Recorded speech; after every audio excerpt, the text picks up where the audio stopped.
Maraming Pinoy ang patuloy na umaasa kay XRP, ang digital asset na matagal nang hinihintay ng iba na sumabog ang presyo. Pero ngayon, isa pong kilalang software engineer na si Ginong Vincent Van Code ang nagbigay ng matapang at honest na prediction. Posibleng umabot daw sa XRP sa presyong $30 hanggang $50. Hindi po siya nagbibiro. Hindi rin daw siya time traveler. Ayon sa kanya, ito ay simpleng opinyon mula sa kanyang matagal na obserbasyon at research. Pero, paano po niya nasabi ito? Totoo ba na realistic ito? At bilang isang Pinoy crypto investor ay anong epekto nito sa atin? Kaya yan po ang siyang ating pag-uusapan sa video na ito, pero bago po tayo magpatuloy ay pakibasa na lamang po muna ang disclaimer dito sa ibaba ng ating screen. Ayan, simulan po natin sa kung sino po itong si Ginoong Vincent Van Code at bakit po mahalaga ang kanyang opinyon. Si Ginoong Vincent Van Code ay isang respetadong software engineer at isa po siya sa mga kilalang taga-suporta ni XRP. Hindi po siya sikat na influencer na puro hype ang dala. Sa katunayan ay iniiwasan niya talaga ang pagbigay ng price predictions. Pero dahil po sa paulit-ulit na tanong mula sa crypto community, napilitan po siyang maglabas ng kanyang pananaw. Ayon po kay Ginoong Van Code, base sa kanyang analysis at paniniwala, may posibilidad na umabot sa XRP sa mga presyong $30 hanggang $50. At sabi pa niya, "This is no shield. Hindi ako propeta o time traveler. Opinion ko lamang ito." Kaya yan po yung kanyang aktual na sinabi na isinalin lamang natin dito. Ngayon ay posible ba talagang umabot itong si XRP sa presyong $50?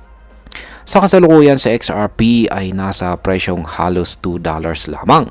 Ibig pong sabihin ay para umabot po siya sa $50, kailangan niyang tumaas ang kanyang presyo ng halos 25 times.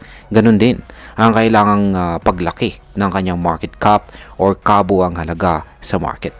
Kung mangyayari ito ay aabot po sa halos $1.78 trillion hanggang $3 trillion ang kabuang market cap ni XRP. Para po sa konteksto, si Bitcoin ay may market cap po ngayon na nasa $1.3 trillion. Ibig pong sabihin ay kung magkatotoo ang prediction po ni Ginoong Van Code, sa XRP ay magiging isa sa pinakamalalaking cryptocurrency sa buong mundo. Yan, dito naman po tayo sa charts. Yan, ano naman ang sinasabi ng charts at mga technical indicators dito. Ayan, meron po tayong chart dito ni XRP. Isa po itong weekly chart time frame ni XRP at USD na trading pair. Mula po ito sa datos ni Bitfinex. Ayon po sa isa pang XRP supporter na si XRPunky. Yan, base po sa Fibonacci extension na ginagamit sa technical analysis, ang presyo po ni XRP ay posibleng umabot sa presyong $27. Ayan. Isang critical level na tumutugma po sa historical movement ng asset. Bukod po dito ay may mga sinasabi ring profit-taking zones sa presyong $10 hanggang $15.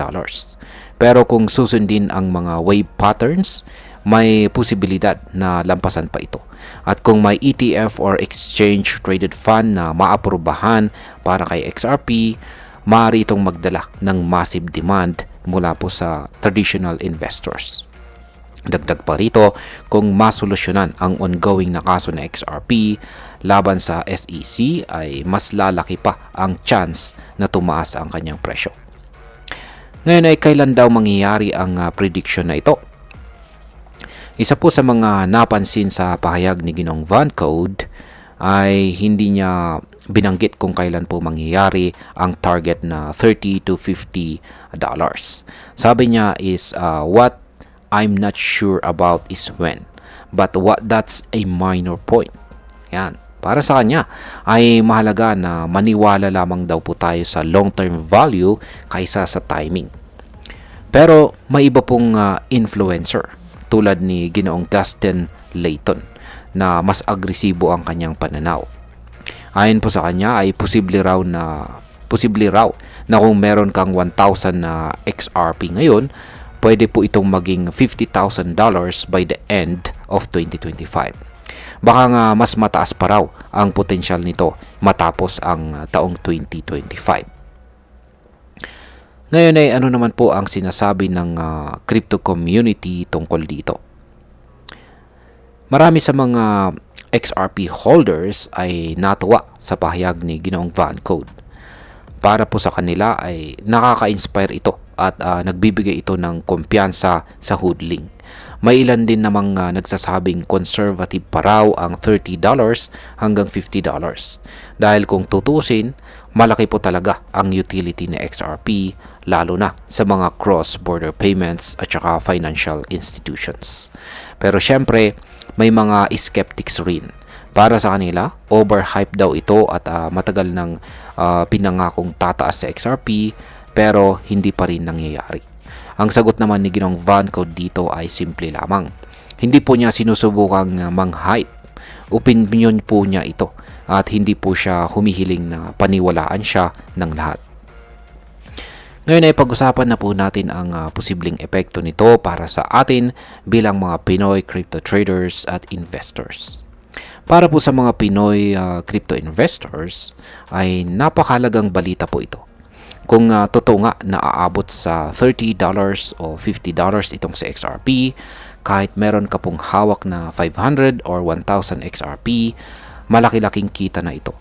Isipin mo, kung bumili ka po ng XRP sa halagang $2, tapos biglang naging $50 ang presyo nito, ibig sabihin ang bawat isang XRP na nabili mo ay kikita ng $48.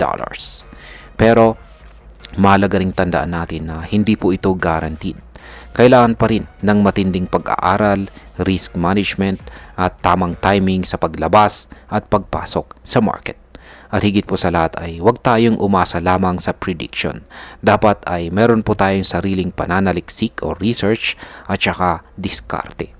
At bilang panghuli, ang masasabi ko naman tungkol dito ay para sa akin, si Ginoong Vincent Van Code ay may malalim na pagtingin sa potensyal ni XRP.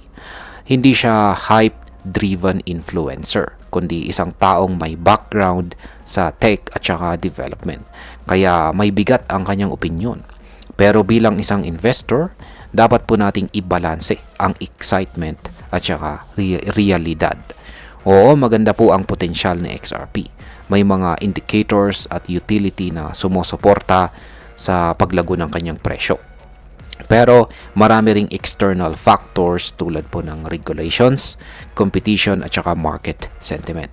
Ang pinaka-importanting aral po dito ay ang long-term thinking. Hindi natin alam kung kailan mangyayari ito. Pero kung matibay po ang paniniwala natin sa project at meron po tayong strategy sa pagpasok at saka paglabas, hindi po tayo matatangay at hindi po tayo natatangay sa hype, mas malaki po ang chance natin na kumita dito. At ayan, hanggang dito na lamang po tayo sa video na ito mga ka-crypto. Marami pong salamat sa panonood. Ingat po tayo lagi at God bless po sa ating lahat.